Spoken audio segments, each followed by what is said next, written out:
Merci d'être avec nous. L'essentiel de l'actualité près de chez vous ce lundi matin. Usagers du tram 1, préparez-vous à la galère pendant 6 mois. Le tramway est hors service entre Bobigny et Noisy-le-Sec. La RATP profite de ce temps pour prolonger la ligne. Des bus de substitution sont là pour sauver la mise. Nos reporters sont sur place à vos côtés. Automobilistes franciliens, préparez-vous à ralentir. Le périphérique parisien passe à 50 km/h. Dès demain, avec le premier tronçon entre Port-des-Lilas et Port d'Orléans. Alors si François Durouvray, le ministre des Transports, reste opposé à la mesure, c'est Anne Hidalgo qui est encore aux manettes. Et ce week-end, les portes ouvertes de l'école des chiens guides de Paris ont attiré les curieux dans le 12e arrondissement. Entre slalom et parcours d'obstacles, les chiots en formation ont séduit le public essentiel pour le quotidien des malvoyants.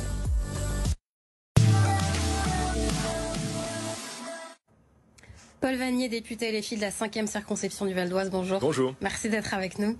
Vous avez récemment déposé une proposition de loi pour mieux indemniser les victimes d'accidents d'ascenseur.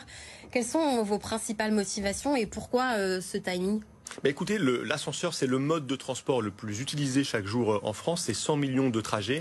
Et pourtant, ceux qui empruntent ces ascenseurs sont mal protégés en cas d'accident. Il est très dur pour elles, pour eux, de faire reconnaître leur statut de victime, le cas échéant, et d'être indemnisés. Il y a une forme de vide juridique et j'ai voulu le combler. J'ai voulu le combler notamment après avoir travaillé pendant 18 mois avec Madame Benapti. Madame Benapti est la mère d'Ismaïl, qui est un enfant décédé à l'âge de 4 ans dans un accident d'ascenseur à Argenteuil, dans ma circonscription. Et donc c'est dans le dialogue avec elle, dans le travail avec elle, que nous avons avancé pour aboutir donc à cette proposition de loi que j'ai déposée la semaine dernière. Mais depuis, elle a notamment raconté qu'elle était confrontée à un marathon judiciaire, à un cauchemar judiciaire. Vous, concrètement, avec cette loi, qu'est-ce que ça va changer ? Je sors les victimes de ce parcours du combattant judiciaire très long, très difficile, très incertain. Madame Benapti, elle est engagée dans une procédure depuis 6 ans maintenant. Il y a d'ailleurs à la Cour d'appel de Versailles le 1er octobre une audience qui est prévue. Elle est dans...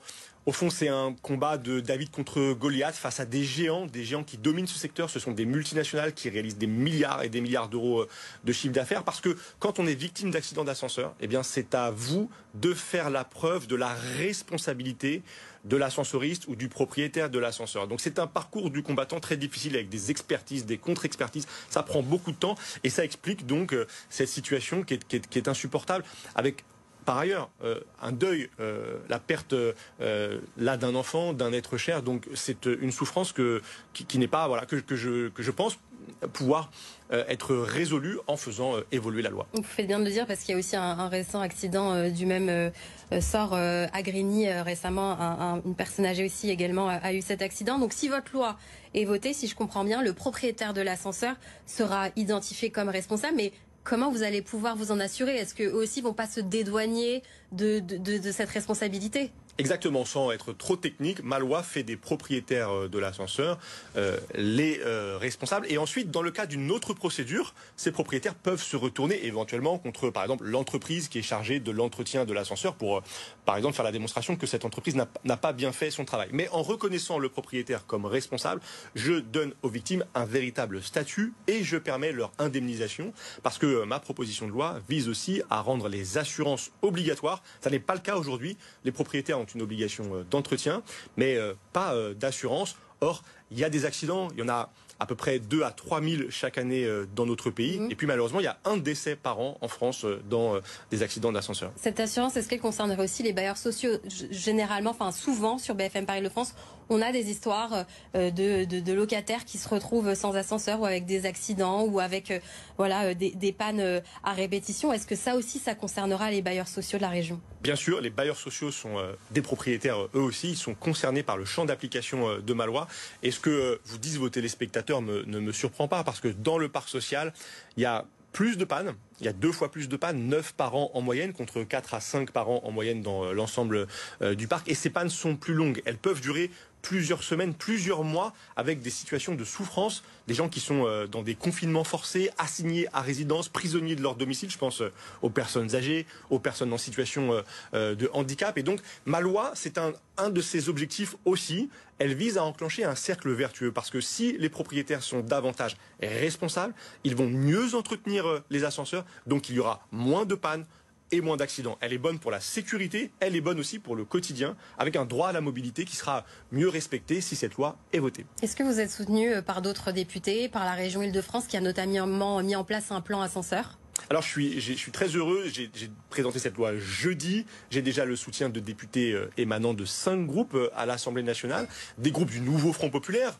Le mien, bien sûr, tous les députés de la France Insoumise appuient cette loi, mais aussi des députés écologistes, des députés communistes. Et j'ai aussi le soutien de députés du groupe Lyot et du groupe Modem. Et ça m'intéresse parce que le groupe Modem, vous le savez, il est dans le soutien au gouvernement.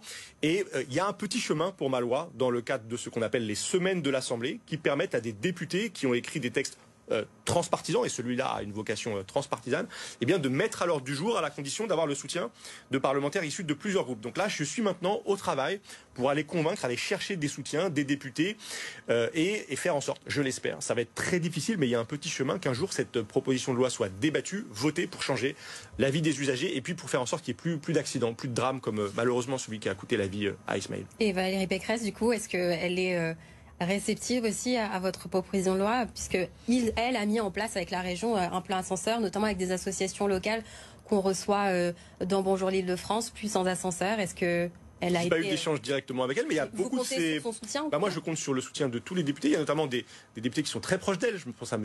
Jeanbrun, à M. Berger, par exemple, qui sont aujourd'hui à l'Assemblée nationale. Eh bien, ils peuvent tout à fait soutenir cette proposition de loi et nous permettre d'avancer pour faire en sorte que rapidement la situation change. Et dans cette actualité politique très dense, est-ce que vous pensez justement que votre loi fera écho rapidement pour ces familles en souffrance, comme vous le rappelez, la maman d'Ismaël ou encore les proches de la victime à Grigny ? La procédure législative, malheureusement, elle prend toujours plusieurs mois. Et il y a un passage au Sénat aussi qui est nécessaire et un retour à l'Assemblée. Mais ce que je pense surtout, c'est qu'il y a une possibilité. Vous savez, moi, je suis un député d'opposition.